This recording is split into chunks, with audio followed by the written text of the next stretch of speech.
All right, boys, time for another update. I know that last video I was talking about how this or that one was the last video the engine was going to be out of the truck. But I made a huge mistake there. I was wrong. The engine's still out of the truck, but this one should for sure be the last video. I've done a lot of updates on some things and made progress in little small corners, so I want to go over that. I'll try to go slower because I know I talk fast when I'm going through all this stuff, because for the last year it's been in my mind 10 things at once going a million miles an hour. So starting first, I've made some updates on the axle progress. I have added the upper arm brackets onto here. You can see the shock mounts up there on the C's as well. In a much later video, I'll go over the actual build and design of this axle, why I did the things that I did to it to kind of make everything work with the five link with the long arms and the track bar. But I still got some more brackets to add to this. A few weeks ago, I did get all the arms cut down, so they are ready to be welded up. Joints are in there. I fit everything under the truck, and everything looked nice. On these arms, of course, I have them beveled for a weld and then holes drilled on two sides of each end. I think this is called a rosette weld, but that makes definitely a big difference in strength.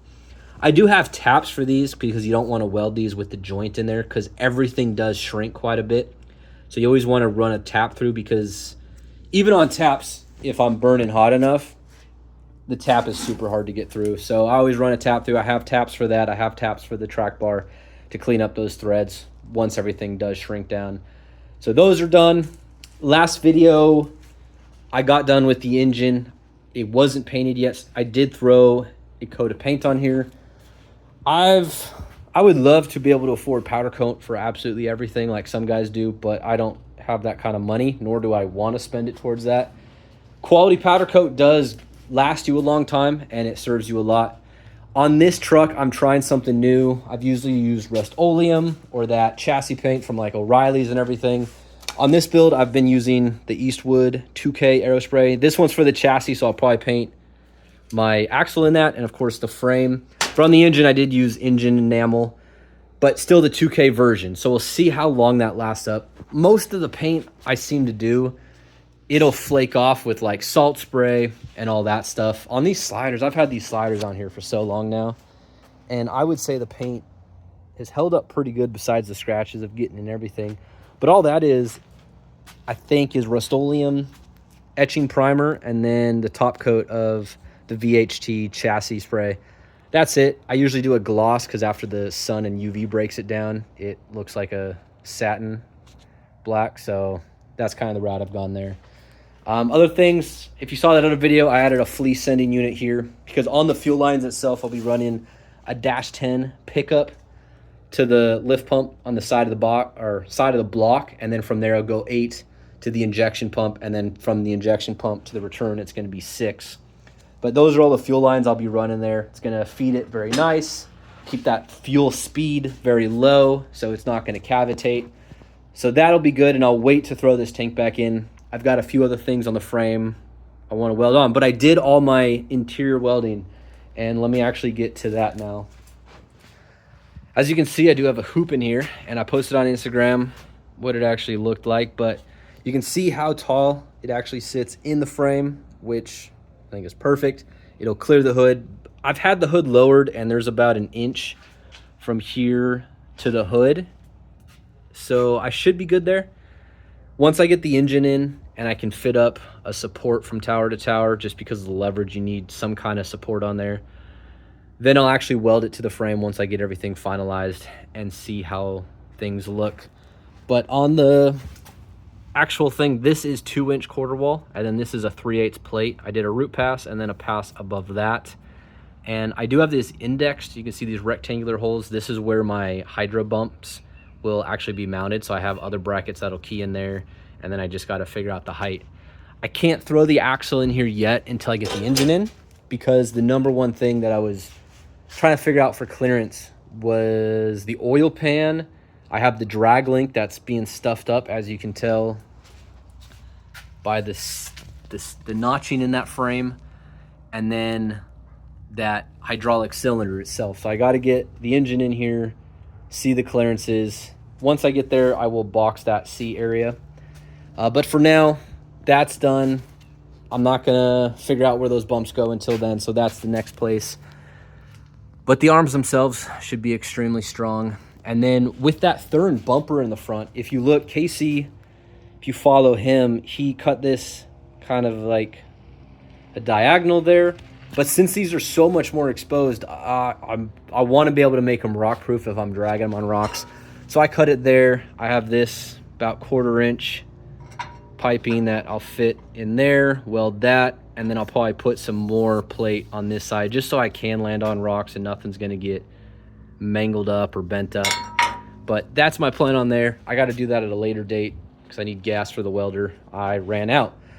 Other things that I've done, the hydro booster. So going to the hydro assist with the double-ended ram, some people say that you might need a ported and high flow box. I'm not sure if I needed it, but I also didn't want to take any risk of going down the line, having to do it later. I just wanted a one and done it.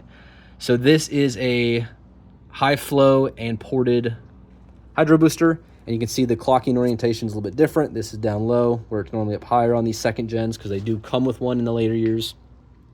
But I have fixed the bracket. I've re-notched it for this booster because there is a notch in there on how it aligns. But I've re-notched it for that, so it's going to be in that orientation. But the reason why this is recommended by the company is just so the air has an easy way of getting out. All the ports are up instead of down or to the side. Air is always going to float to the top. So that's why they recommended that. This master cylinder I've been running for a really long time, so that one's used. The whole point in why I wanted to do a different master cylinder was so I can get those ports on the engine side. And I've been running this, so I know it clears the engine. But I want it on that side, so when I do mount the shock in here, I have as much room as possible. Before, when I've gone to this master, I discarded my ABS a long time ago. And this time I'm switching up at least. So the rear port is going to go here. I made this little mount that mounts right up. This is what is going to give you that adjustment in the back brakes. And I've used the other version of this by the SSBC as well.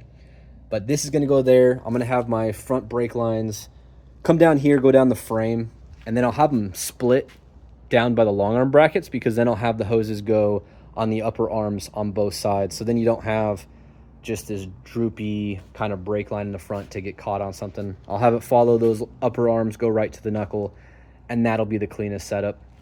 So that's in there, kind of gives me an idea. That's on there. On the motor mounts themselves, I did want to reinforce it more. I haven't touched the actual factory mount at all, but what I did do is add another 3/16 plate in here, have it elbow out here to the frame, so you can see how much thicker we are there. But just reinforcement wise, there's more contact on the frame. Did that on both sides, and of course on the passenger side as well. So that is reinforced a little bit more. And then I'm sure you're wondering what the heck these things are. So the biggest thing, this is a rock crawler, and that oil pan on this engine is so dang huge, and I've been trying to figure out a good way to protect it. And I've wanted some kind of skid plate, and I've thought about going off the motor mounts, building off something there, which ideally you don't want to do. You don't want your actual skid plates built off the transmission mount or the motor mounts, because if you do hit it hard enough and it tweaks, well, now you're tweaking your actual drivetrain, and that's a crucial component. So you should have cross members for that, and then separate things for the actual skid plates unless they're super heavy duty. But this is what I went. So I've gone over a video in these in the past. I forget where. It might be on Instagram or a YouTube video. This is all 1/4 inch plate though. So this is 1/4 inch plate, and then we have these bungs going through here. This is where the bolts will go through. So the top of the head will go there. It'll go on the bottom. And then something to keep in mind is I could have just done 2 flanges on the frame and then done some kind of bushing in there. But what I didn't want to happen, and maybe I'm just doing overkill, is I didn't want the heavy weight of this engine to eventually bash into that and then it rip off the frame, because the contact point to the frame was just so small. I wanted a big contact point so it wasn't going to rip off. So this is all 1/4 inch plate here too, and that's what that keys into. So this should be super, super strong. They are at different heights, and there is a purpose to that. So on this one, you can see just how much height there is here. And then the frame on these second gens, it tilts up, so it would have been more difficult. Where on this side, it is a lot higher. There's 2 inches from here to there, and then about 3/16 of frame left there. The reason why I did this in the design is on the driver's side, you got the pinion yoke. And I don't know how far up I'm gonna be, but if I have a bracket under here that's bolted up and thickness to give it actual strength coming around that, I wanted it higher up on the frame to clear any snout or any drive line. That's why this side is higher and this side is a little bit lower. Kind of matches the motor mounts themselves because that's also how they do it.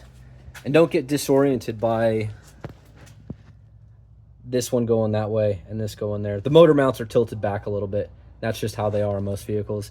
This is flat with the bottom of the frame, and then eventually, and this is going to happen down the line after it's driving. I'm not going to do this right now, but at least I have something already in there where I can bolt something up. But I'll have a skid plate that goes from that side to that side, of course, covering the oil pan. And I have other ones down there by the transmission. I'll crawl under there, but that's going to be connected completely. So I'll have one super heavy duty thing. If I want to skid across under my transmission to my engine oil pan, I don't have to worry about anything. But this, you can see, goes under the frame there, goes on top, same thing, all 1/4 inch plate. And then there's where the transmission mounts. You might be asking, is this going to be in the way of anything? The only one I don't know is this transmission side. This is my shifter bracket for my art car, and it sticks out a little bit more. The actual profile, because these cross members stick out and they go out here, so I don't think this is going to hit the drive line. I'm like 90% sure, but I won't know until I actually get everything in there. On this driver's side, you had to worry about the starter because the starter is on the side, but it does clear. I did fit this up before I pulled the engine out originally with the starter in there. So that goes right in there. It still clears the bolt. Everything's super easy, but you're going to get a super heavy duty stout mount there for any kind of a skid plate to protect that engine. So that's where I'm at now. This week I've got to clean the frame because it is ready to have the engine dropped in there. So I'll clean it, I'll paint it. I'll still have to do the outside and paint the outside, but at least the inside can be painted and I can drop that engine in there because I'm all done there. Those mounts are done. Sway bar's done. Oh, this is something I wanted to talk about too. I'm sure a lot of you aren't inside of a garage, like inside of a shop where everything's flat. I'm on a driveway where the driveway is kind of like this and then it's kind of like this. So measuring everything has not been the easiest job. And you know what? It's not going to be perfect and I just have to accept it. Depending on even how I measure this sway bar, if I go off the long arms, which I finally did at the end when I figured out something to measure from, it looks square. But if I measure off of anything else on this truck, it seems like I'm off and it's farther forward on the passenger side. But if anyone's worked on these factory vehicles, everything's off. Like I already know for a fact, and I've measured this in the past, that my cab and body is actually like a 1/4 inch farther one side than the other side. But there's all these little things about the factory where the factory has these variances in there. So I don't really know what to measure on. Going off the long arm brackets, because that should be the most accurate thing. The sway bar is square, but I honestly don't know. If it's not, it's just part of doing things on a driveway where you don't have all the cool tools and everything's level. But if it is, then yay me. But that's where we cut it from here. Next week, I'm for sure going to have that engine in the frame and we'll be able to mount some more stuff up.